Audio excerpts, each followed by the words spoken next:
बिस्मिल्लाहिर्रहमानिर्रहीम, अस्सलाम वालेकुम।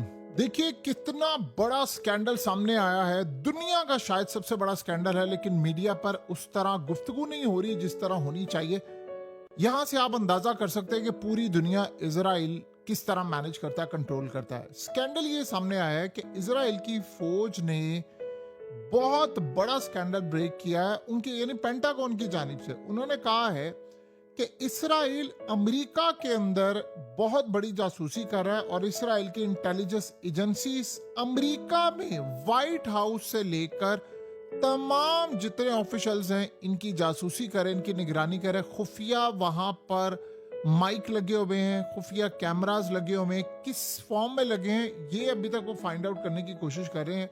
और वो कह रहे हैं कि ट्रम्प से लेकर जेरेड कुशनर से लेकर स्टीव विटकॉफ से लेकर जेडी वेंस, सब लोग जो मुज़ाकरात में जाते हैं, जो पाकिस्तान के अंदर मुज़ाकरात हुए, किसी और जगह पर ईरान से बातचीत हुई, किसी जगह पर गल्फ कंट्रीज में गए, अमरीकियों की मुकम्मल तौर पर जासूसी इस वक्त की जा रही है।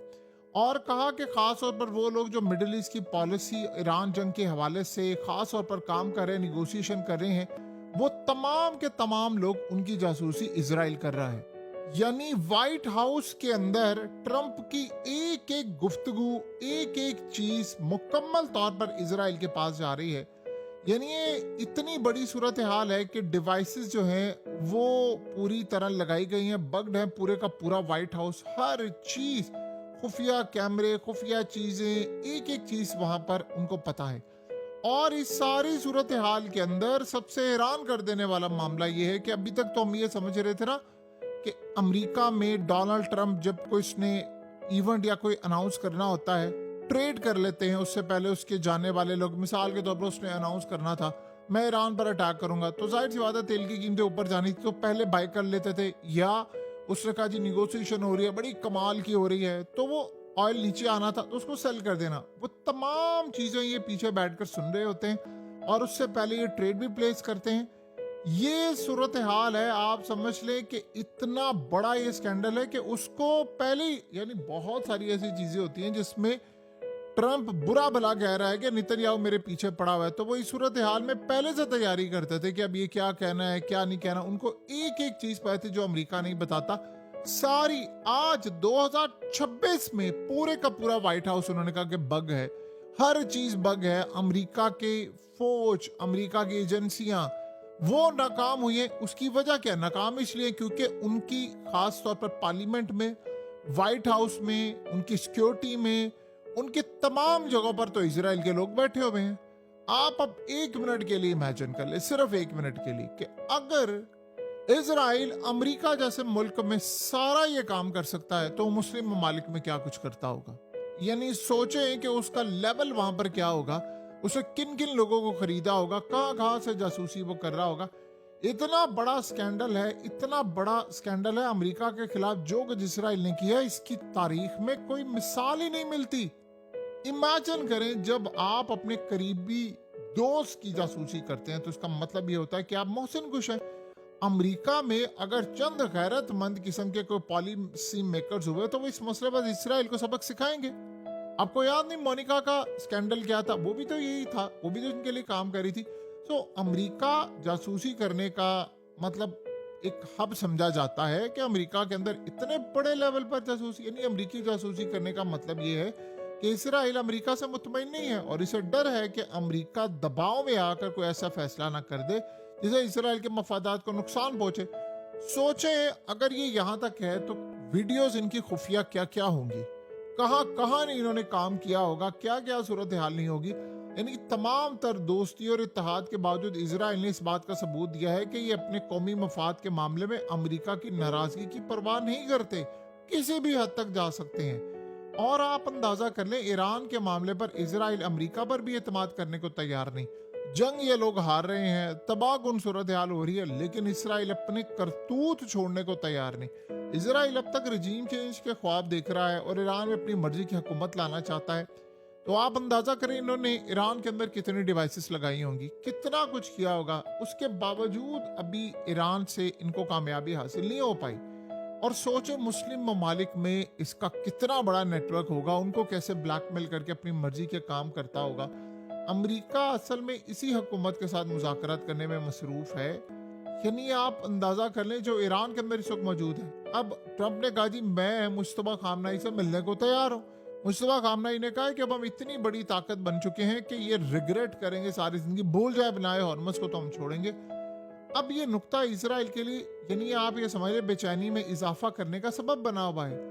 देखिए सबसे बड़ी बात यह है कि इस वक्त इसराइल ये चाहता है कि अमेरिका और ईरान के दरमियान जंग चलती रहे। आपने रिसेंटली देखा नहीं है ओमान के ऊपर ड्रोन अटैक हो गया है।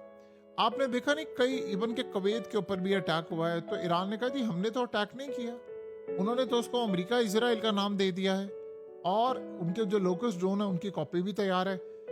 अब इसराइल ये चाहता है ये जंग चलती रहे, वो कुछ ना कुछ काम करता है, किसी हाल में किसी कीमत पर ये जंग ईरानी हुकूमत का यानी आप समझ लें कि फायदा हो जाए। इसराइल ये नहीं चाहता, किसी हाल में भी किसी कीमत पर यह जंग ईरानी हुकूमत का मुकम्मल खात्मा होने के बगैर नहीं रुकनी चाहिए। ये है इसराइल का अब तक का सबसे बड़ा प्लान। वही समझते हैं कि जंग नहीं, दुनिया की मैशत वो कहते हैं तबाह होती है हो जाए, मगर इसराइल हर कीमत पर ईरान में रजीम चेंज चाहता है। लिहाजा वो कोई ऐसा फैसला नहीं होने देना चाहता जिससे अमन हो। आप ये सोचे वो जासूसी कर रहा है, वहां पर कितनी औरतें होंगी जिनको इस्तेमाल किया जाता होगा, कितने मर्द होंगे, कितनी इनकी वीडियोस होंगी, कितना इनका डाटा होगा, किस तरह से इनको मैनेज किया जाता रहा होगा। यानी आप ये सोचे जितनी दलेरी से इसराइल ने अमेरिका के लिए जासूसी की है, इससे ये भी पता चलता है कि अमेरिका में जो पॉलिसी मेकर्स हैं सारे इसराइल के काने हैं। जाहिर सी बात है जब वो इसराइल के खिलाफ कोई करारदाद नहीं आ सकती।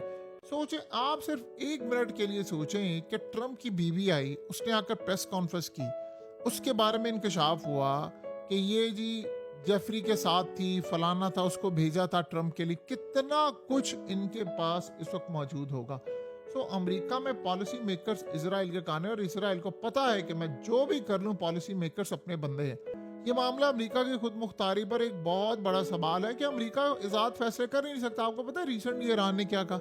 उसने कहा कि अमेरिका जब तक इसराइल के चुंगल से नहीं निकलेगा तब तक वो हमारे साथ मुज़ाकरात नहीं कर सकता।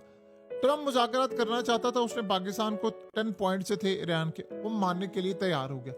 जब वो तैयार हो गया इन्होंने जंग बंदी की, उसके बाद वो ट्रंप मुकड़ गया। इस ट्रंप कैसे मुकड़ता है? सुबह वो कुछ कहता है, शाम को कुछ कहता है। आपने गौर किया है अभी रिसेंटली क्या सूरत हाल हुई कि जब ट्रंप ने ऐलान किया कि ठीक है जी मैं अब साइन करने के लिए तैयार हूं, वो 2 घंटे के बाद ट्वीट आ जाती है नेतन्याहू की कि कोई जंग बंदी नहीं होगी, हम तो अटैक करेंगे। तो यहां से आप अंदाजा कर लें कि असल में मालिक कौन है। यानी एक अजीब सूरत हाल है। 35 करोड़ का मुल्क है और यह सारे बिल्कुल जिसे कहते हैं उनमें एक भी कोई मुहिब्बे वतन बाकी नहीं बचा जो इसराइल के खिलाफ खड़ा हो सके। इसराइल के अमेरिका के खिलाफ जासूसी का खतरा आप अंदाजा कर लें इस लेवल पर पहुंचा हुआ है कि अब अमेरिका ने अगर शटअप कॉल ना दी तो एक खेल खत्म हो जाएगा। यानी प्रेसिडेंट उनके कंट्रोल में है, उनका आर्मी चीफ कंट्रोल में है, पेंटागन का चीफ है, यानी कोई पूछने वाला नहीं है इनसे कि आपने ये क्या तमाशा किया। अब सोचें कि फौज के अंदर कितने लोग होंगे जो इसराइल के लिए काम करें। आपने एक चीज गौर की है, ये जो रिसेंटली अटैक हो रहे हैं, कभी ईरान पर अटैक होता है कश्मीर वाली साइड पर, खाक आइलैंड वाली साइड पर, और ईरान फिर कुवैत पर अटैक कर रहा है, बहरीन पर अटैक कर रहा है। ऐसा लग रहा है कि अमेरिका की फौज, नेवी और हर जगह यानी एयरफोर्स में ऐसे टॉप लेवल पर लोग बैठे हुए हैं जो ट्रंप का या फौज का ऑर्डर नहीं ले रहे, वो नेतन्याहू का ऑर्डर ले रहे हैं और वो अटैक करते हैं।